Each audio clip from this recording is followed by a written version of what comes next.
This morning was made special by a tiny little bird that went chirpy chirp, bordering on shrill, so full of energy it wouldn't stay still. Hopped and skipped even when on its feet. Its flight more like a dart, changing direction at will, sideways, up, down, even hovered in space.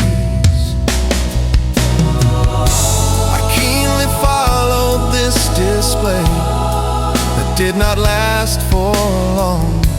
The bird left as suddenly as it came, while it didn't stay. Its energy left in the air, marks I could see, curves, straight sounds I still hear.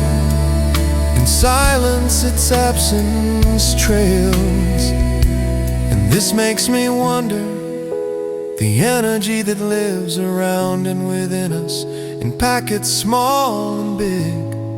What was its origin? Was it conscious from the beginning?